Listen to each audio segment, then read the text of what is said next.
Je vais vous poser une question. Quand nous avons un grand problème d'orgueil, un petit problème de routine ne nous humilierait-il pas? Oh Seigneur, j'ai besoin de toi. Seigneur, je ne suis rien sans toi. J'ai besoin de toi, aide-moi, Restez Seigneur. avec nous dans Jouissez de votre vie.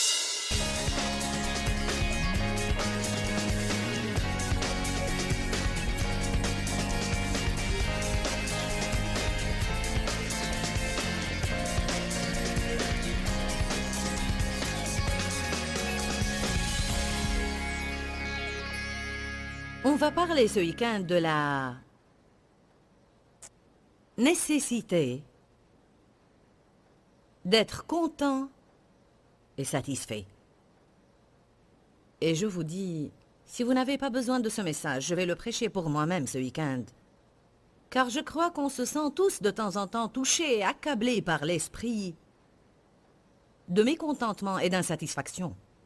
Bien qu'il y ait toujours quelque chose que nous voulons dans notre vie, nous oublions de nous réjouir là où nous sommes dans notre cheminement vers le but. Est-ce que vous êtes d'accord avec moi que nous avons un problème continu? On est bien pour un certain temps, puis quelque chose arrive et le diable nous prend au dépourvu. On passe par des périodes où on est reconnaissant et on croit qu'on est le peuple le plus béni sur terre, puis très rapidement on trouve de quoi se plaindre. C'est pourquoi on a à entendre les mêmes choses sans arrêt. Il n'est pas nécessaire qu'on entende toujours une nouvelle parole, mais il faut qu'on entende une parole opportune au moment convenable. Je crois que c'est une parole qu'on a besoin d'entendre ce week-end. On va aborder ce sujet de 4 façons différentes. Dans l'un des messages, on va parler des moments choisis par Dieu et comment on se sent mécontent vis-à-vis du temps choisi par Dieu. Je vais intituler ce message « Je suis pressé, mais Dieu ne l'est pas ». On va parler précisément de notre mécontentement de nous-mêmes et comment on veut toujours être ce qu'on n'est pas ou on veut toujours être comme quelqu'un qu'on connaît et comment on a besoin d'être satisfait de nous-mêmes. Si vous n'êtes pas satisfait de vous-même, vous n'allez jamais être satisfait de personne. Vous ne pouvez pas donner aux autres ce que vous n'avez pas. Je dis toujours aux gens, vous n'allez jamais échapper à vous-même. Vous n'allez jamais échapper à vous-même. Je veux dire que vous êtes avec vous-même tout le temps. Si vous êtes des gens mécontents de vous-même, pensez alors à la vie misérable qui vous attend. J'ai écrit ici dans mes notes ce que je vais dire tout d'abord. Je crois que notre mécontentement est une insulte à Dieu.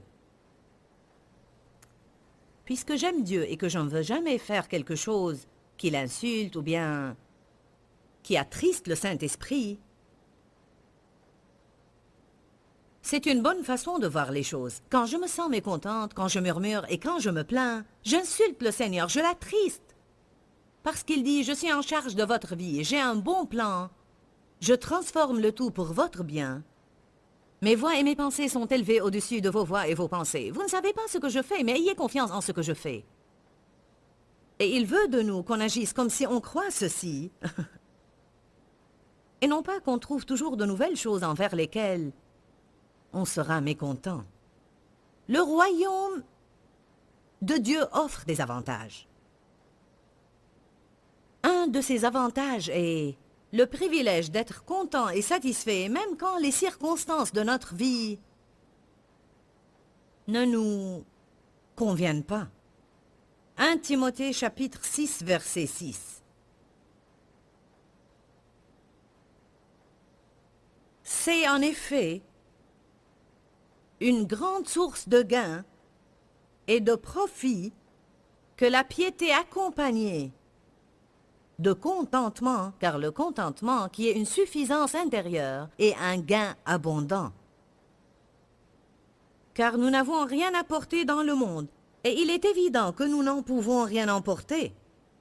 Si donc nous avons la nourriture et le vêtement, avec cela, nous devrons être satisfaits.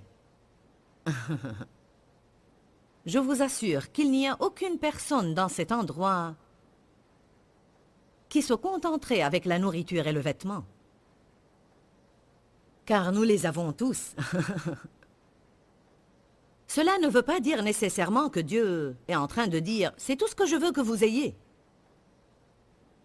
Mais il dit que même si on n'a que les choses essentielles dans la vie, cela devrait être suffisant pour qu'on soit heureux. Si vous visitez quelques endroits que nous visitons pour prêcher, vous saurez tout de suite pourquoi cela est mentionné ici, car croyez-le ou pas, certains peuples dans le monde, s'ils avaient seulement cela, ils penseraient qu'ils sont totalement et complètement riches. Je viens de rentrer d'un pays du tiers-monde.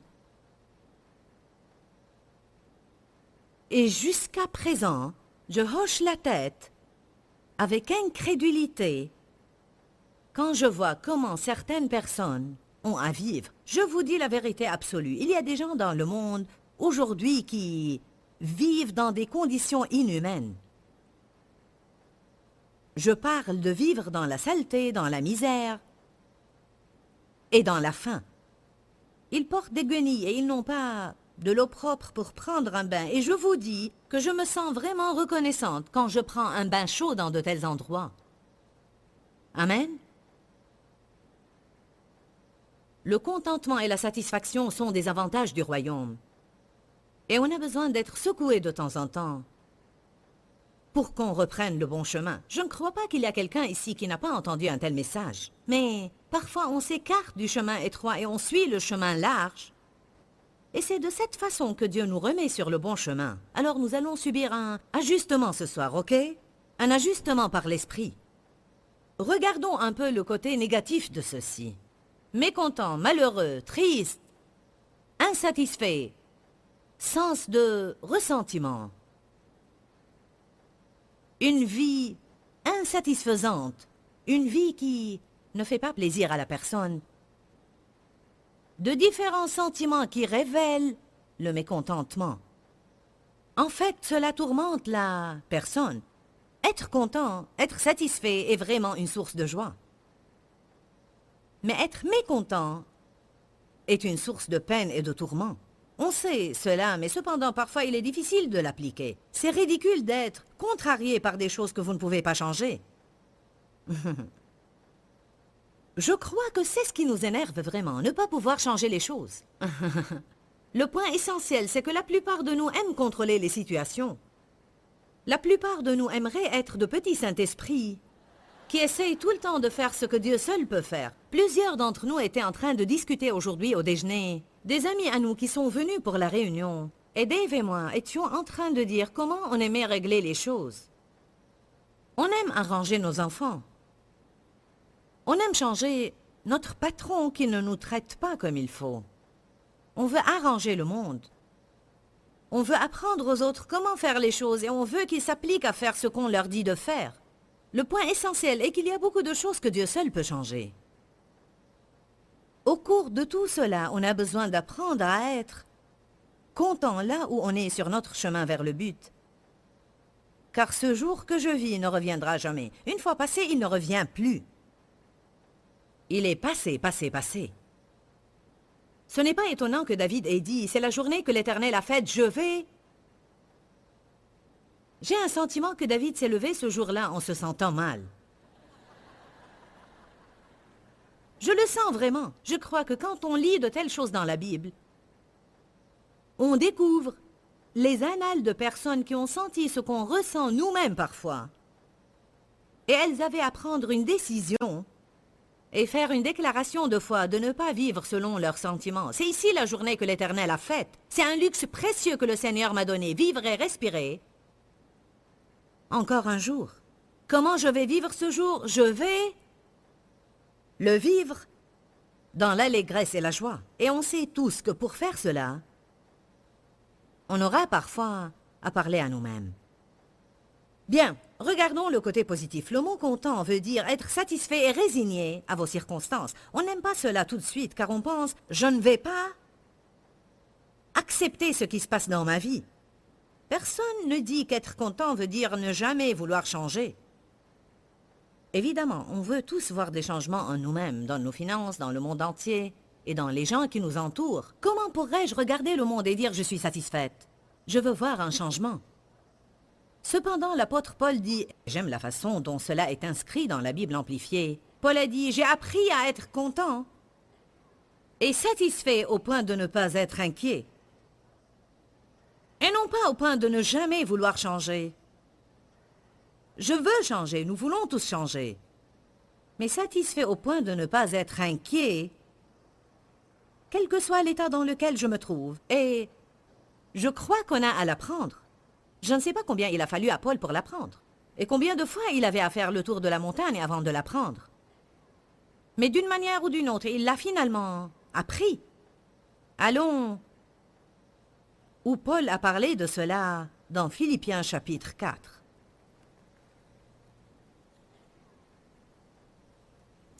Une des caractéristiques de la chair, c'est que dès qu'on commence à parler d'être satisfait là où on est, elle veut piquer une crise. Du moins, ma chair le fait parfois. Est-ce que votre chair aime piquer une crise?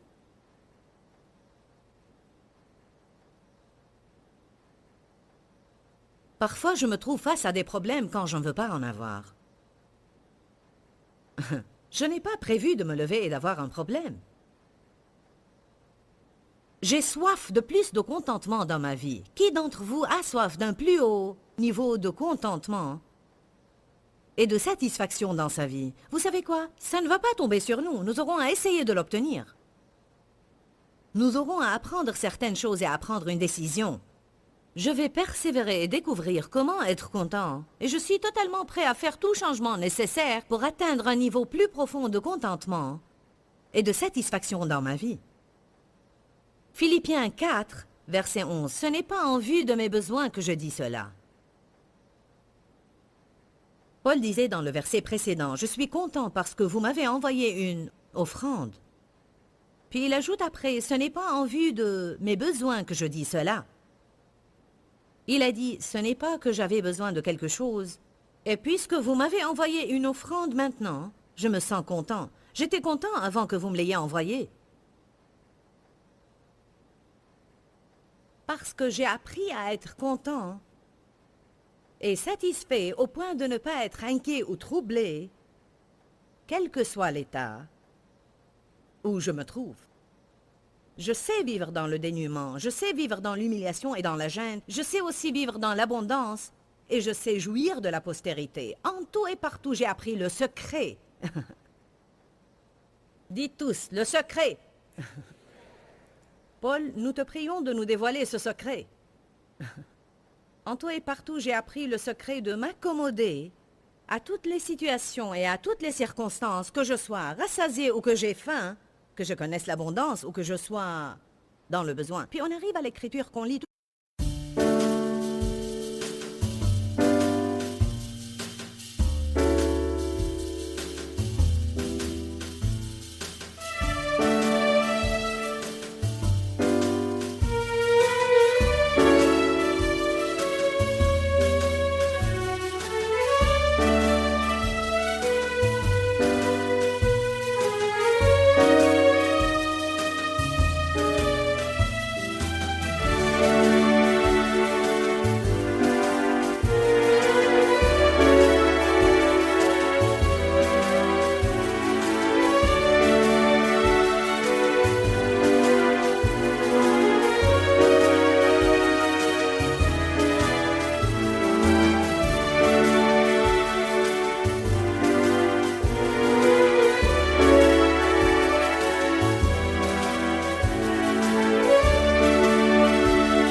De son contexte. Verset 13. Je peux tout par celui qui me fortifie. Je suis prêt à tout faire et j'ai la force de faire quoi que ce soit par lui qui m'infuse une force intérieure. Je suis satisfait par la satisfaction de Christ. Que veut dire prendre le verset hors de son contexte? Je crois qu'on prend parfois ce verset et on le cite aux gens en disant « Béni soit le Seigneur ».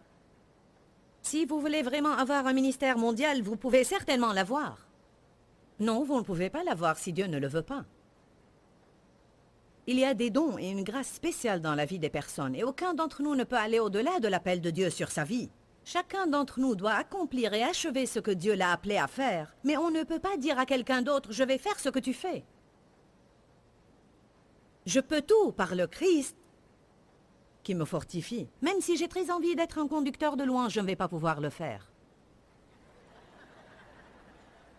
Ça ne va pas réussir. Au début de mon ministère, j'ai décidé non seulement de prêcher, mais de chanter aussi. Car j'ai cru que ce serait super de pouvoir prêcher et de pouvoir chanter. J'ai acheté une guitare et j'ai commencé à jouer. Mais vous voyez comme mes doigts sont petits et courts. Regardez, j'ai les doigts petits et courts. Peut-être quelqu'un d'entre vous a les doigts courts et il arrive à jouer de la guitare, mais moi, je n'ai pas pu le faire. Ça n'a pas marché. Quand j'étais à l'école, je n'ai jamais pu apprendre à lire la musique. Je ne pouvais pas du tout l'apprendre. Je n'étais pas intéressée au do, ré, mi, fa, sol, la, si, do. En fait, je n'aimais pas du tout dessiner ces petites choses avec des lignes et des petits cercles dessus. Quelle que soit la tonalité que j'utilisais pour chanter, j'étais à la marge. Alors, peu importe combien je dis par jour, je peux tout par le Christ qui me fortifie, c'est une chose que je ne peux pas faire. Il ne faut pas qu'on tire une écriture hors de son contexte. Quand Paul a dit cette écriture, par la force de Christ, je peux tout faire, il voulait dire, je peux être content même quand je passe par de mauvaises circonstances. Et je peux aussi faire le bien quand je passe par de bonnes circonstances. Et il est important qu'on puisse faire les deux. L'année passée, Dieu m'a dit quelque chose que j'ai vraiment aimé. Il a dit, il y a 2 tests différents que les gens doivent réussir concernant l'argent. Comment ils agissent quand ils ont de l'argent et comment ils agissent quand ils n'ont pas d'argent. On pourrait avoir une mauvaise attitude quand on n'a pas d'argent, mais certains ont une mauvaise attitude quand ils en ont. Soudain, ils se sentent mieux que les autres, ils n'ont plus de temps à donner aux autres et ils ne vont plus rien faire pour les autres. Alors Paul a dit, je sais comment vivre, que ce soit dans l'abondance ou que ce soit dans le besoin. Je suis un homme heureux dans les 2 cas. Ma joie ne provient pas de mon argent. Il a dit par la force de Christ, je peux tout faire. Alors, quel est le secret dont Paul parlait? Une des choses que je vais vous dire, c'est que toute notre vie, étant qu'on est vivant sur cette terre, on va avoir un mélange d'abondance et de besoin. Personne n'aime entendre cela, car on veut tous penser qu'on va atteindre une place glorieuse où l'on ne fait rien que flotter sur la nuée de gloire toute la journée. Alléluia, Alléluia. On va avoir un mélange de choses qu'on aime et de choses qu'on n'aime pas. On va rencontrer des personnes qui nous apprécient et nous aiment tout le temps et on va les aimer infiniment. Et des personnes qui nous exaspèrent et nous rendent fous.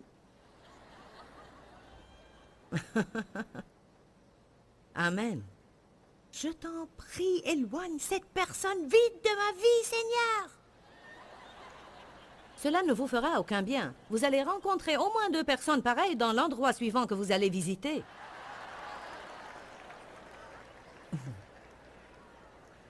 Amen.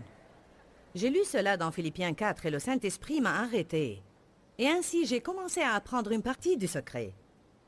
J'étais en train de lire, Paul a dit, je suis content et satisfait que je sois dans le besoin ou l'abondance. Dieu m'a dit, c'est comme ça que je maintiens l'équilibre dans la vie de mon peuple.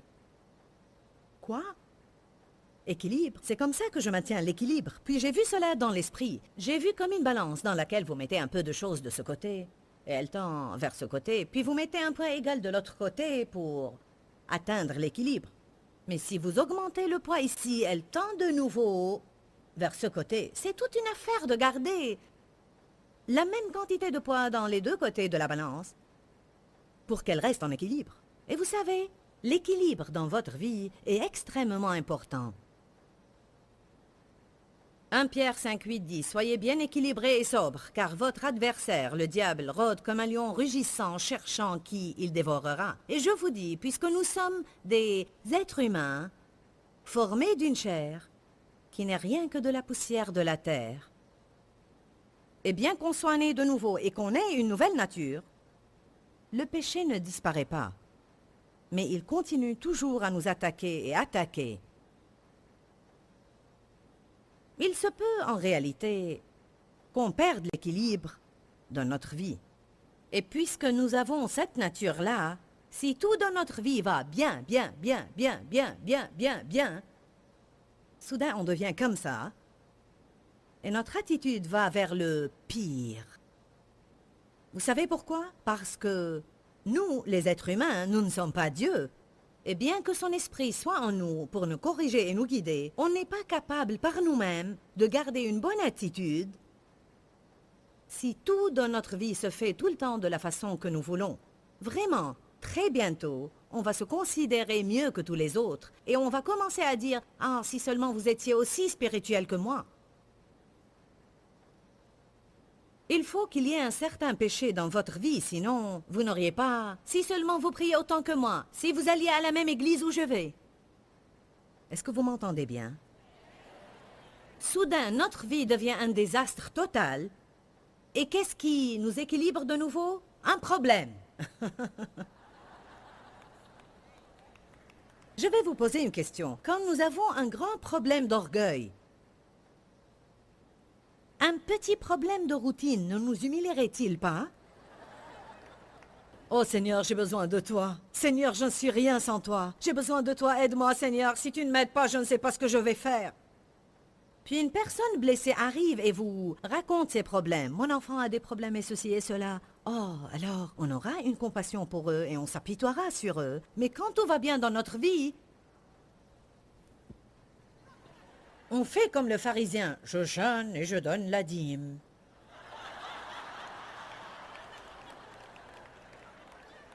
Amen. Une des choses qui m'ont aidé, beaucoup de choses m'ont aidé, mais une des choses qui m'a aidé le plus, c'était quand je me trouvais face à des choses que je n'aimais pas. Et je disais, Seigneur, je n'aime pas cela, mais il semble que je dois en avoir besoin. Et je crois vraiment que ça va œuvrer pour mon bien. Cela pourrait ne pas avoir l'air positif maintenant, mais je suis sûre et certaine qu'à un moment donné, il va œuvrer pour mon bien et qu'à un moment donné, il va correspondre à ton plan global pour ma vie. Croyez-le ou pas, le plan global de Dieu consiste non seulement à me bénir, mais aussi à développer en moi une attitude de piété et à me voir grandir spirituellement en oubliant mes propres intérêts pour que je puisse être une bénédiction pour les autres avant de partir d'ici. Amen. Allons donc. Il y a quelque chose qui intéresse Dieu plus que nous voir bénis. Il veut qu'on grandisse. Je suis sûre que nous savons tous qu'il y a aujourd'hui quelques problèmes d'attitude dans l'Église à travers le monde entier et que rares sont les personnes qui recherchent la sainteté et la consécration et qui se sacrifient pour être ce que le Seigneur veut qu'ils soient. Et souvent, on ne distingue pas la différence entre les croyants et les incroyants. Je sais que ça ne vous regarde pas. Qui est d'accord que nous avons besoin de nous élever un peu plus haut en tant que croyants et que nous avons à vivre la parole et non seulement la déclarer? Amen. Nous avons tous besoin de le faire.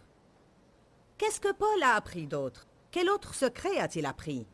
Je crois qu'une des choses que Paul savait était « ce problème aussi va passer ». J'aime cela. Je me dis tout le temps, ce problème ne va pas durer à jamais. Il va passer. Si je reviens en arrière et je regarde ma vie, et si vous aussi vous revenez en arrière, combien de fois vous êtes passé par des problèmes et vous avez pensé « je ne peux pas supporter cela ». Et le diable vous disait toutes les 5 minutes « ça ne va jamais passer, ça ne va jamais passer, ça ne va jamais passer ». Vous êtes là maintenant de l'autre côté et tous ces problèmes ont passé. Qui peut revenir en arrière maintenant et voir combien ces problèmes ont concouru à son bien? Mais sûrement, quand on les endure, c'est vraiment pénible. Paul a appris un secret, et c'est que Dieu se servait de ces problèmes pour maintenir l'équilibre. Le problème va passer. Je crois aussi qu'il avait une révélation profonde que Dieu contrôlait les situations. Gloire à Dieu. On a parlé aujourd'hui d'un sujet très important. Soyez contents et soyez satisfaits. J'ai passé une longue période de ma vie sans être contente et sans être satisfaite. Et il est misérable de mener une telle vie. Je crois que j'en suis arrivée au point dont Paul parlait quand il a dit qu'il avait appris à être content et satisfait. C'est une chose que vous apprenez, une décision que vous prenez. Personne d'entre nous ne va être content et satisfait parce que nos circonstances nous conviennent. Mais nous pouvons prendre une décision. Bon, faites attention, je parle d'une décision ici. Nous pouvons décider de nous contenter par ce que nous avons, sachant que Dieu va toujours suffire à nos besoins. Je ne sais pas par quelles circonstances vous passez maintenant. Je ne sais pas par quel genre de choses vous passez maintenant, mais je suis sûre que plusieurs d'entre vous passent par des choses extrêmement difficiles. Vous pourriez me dire, bon Joyce, comment pourrais-je être content? Comment pourrais-je être satisfait? Je ne vous dis pas que vous devez être satisfait jusqu'au point de ne vouloir aucun changement dans votre vie. Nous voulons tous voir un changement dans notre vie, mais je vous dis que c'est ici la journée que l'Éternel a faite. Il vous a donné cette journée. Ne la gaspillez pas. Pourquoi Seigneur, pourquoi? Dans ce livret, Joyce Meyer nous enseigne à travers la parole comment être délivré de la confusion. Pour obtenir ce livret gratuitement, écrivez-nous à Joyce Meyer, boîte postale 40095-6300 Larnaca, Chypre. Ou bien visitez notre site web www.joycemeyer.org/fr.